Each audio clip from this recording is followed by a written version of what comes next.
Show, the business podcast that's a part of successful business builders across the world's daily routine with our daily 10-minute business lessons for the real world. I'm your host, your coach, your teacher, Omar Zenhom. I'm also the co-founder of the $100 MBA, a complete business training and community online. And in today's episode, you will learn why a little crazy is good for your business. In today's lesson, we explore how great entrepreneurs are not afraid to take risks and do a few crazy things in their business. Implement on some of the crazy ideas they have. When does this work and when doesn't it? I'm going to give you some examples from our business, the $100 MBA, as well as an example from a friend of mine and fellow entrepreneur, a crazy business idea that he's come up with. I'll share with you all the details and how you could do the same to help your business grow. So let's get down to business.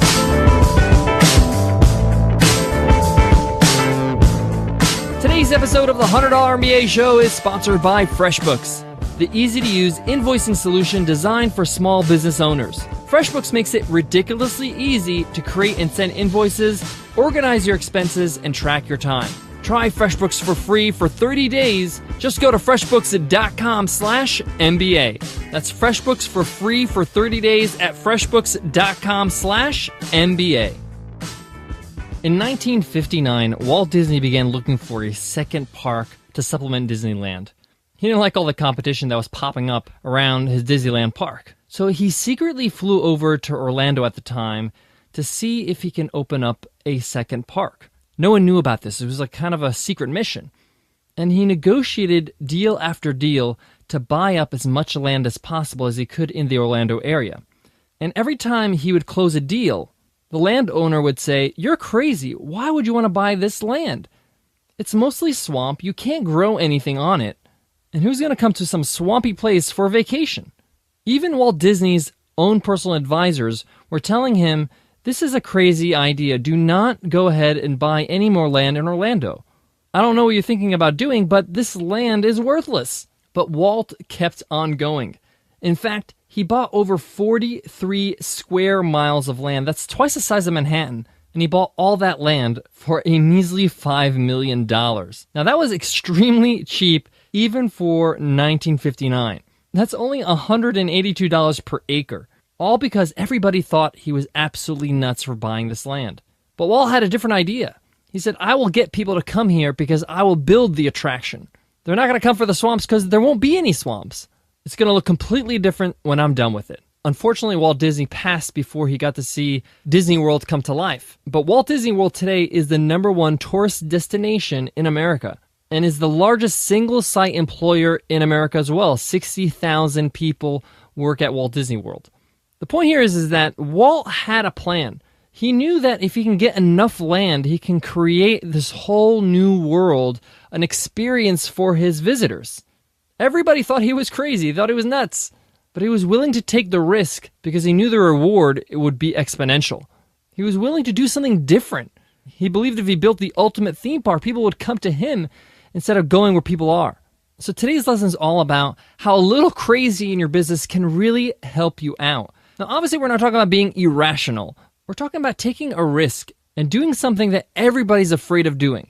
Changing the way people see things, doing things a bit differently, and standing out. When we launched the $100 MBA training program, a lot of people thought, "Wow, why are you charging $100? Only $100 for this program.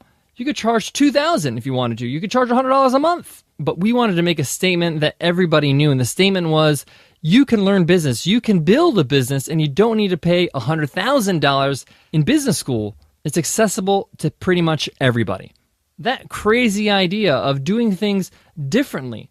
At the time, everybody else was selling $2,000 courses, expensive monthly fees, and we just did the opposite. We decided, no, we're going to go a different way. And I'm very grateful and very thankful that we did. Another fellow entrepreneur and friend of mine, Jason Zook, actually launched a project today that's really, really crazy and a little different. And Jason Zook's kind of known for this. He started a business where he wore t-shirts for a living or shirts for a living for other companies. He did videos with these t-shirts on YouTube. He sold his last name twice. Again, another crazy idea. Why would you sell your last name? Is that even possible? Why not? He went for it.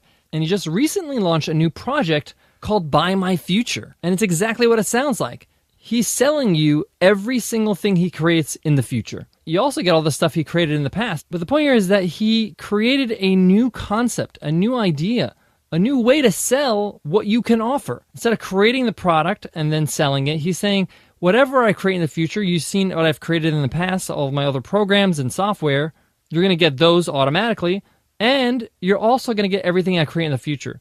So if you like what I make, then you're going to want to sign up for this. Such a novel idea. It's like subscribing to a newsletter, except the newsletter is products and services. If you want to take a look at a crazy idea implemented really well, check out buymyfuture.com/MBA.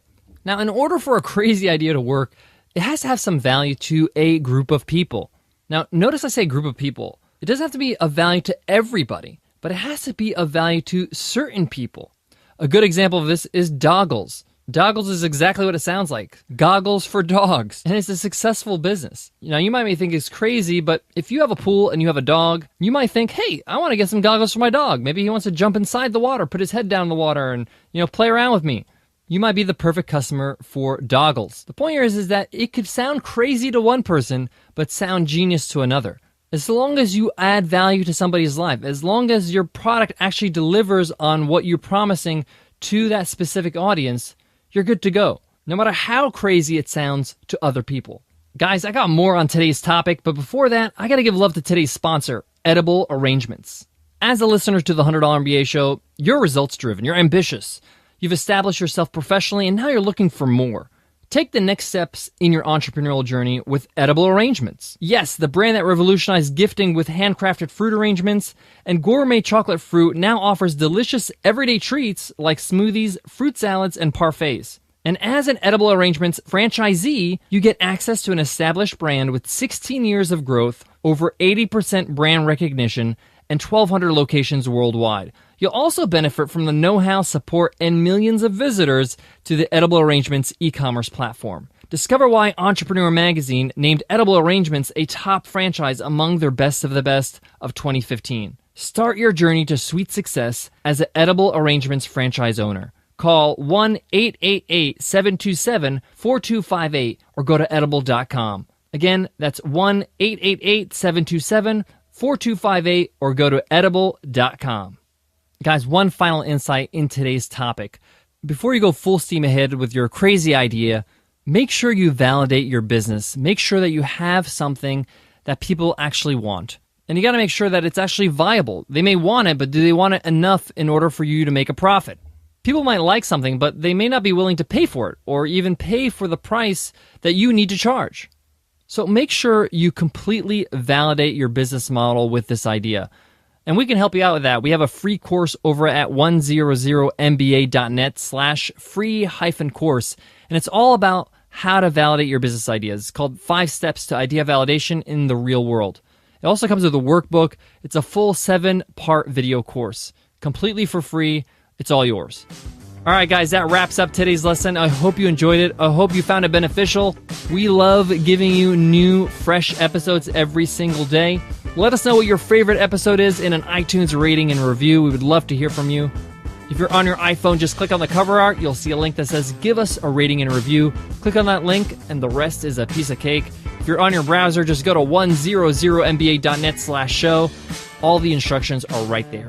All right, guys, I want to leave you with this. One of the problems about having crazy ideas is that they often come one after another, and you never actually implement on any of them.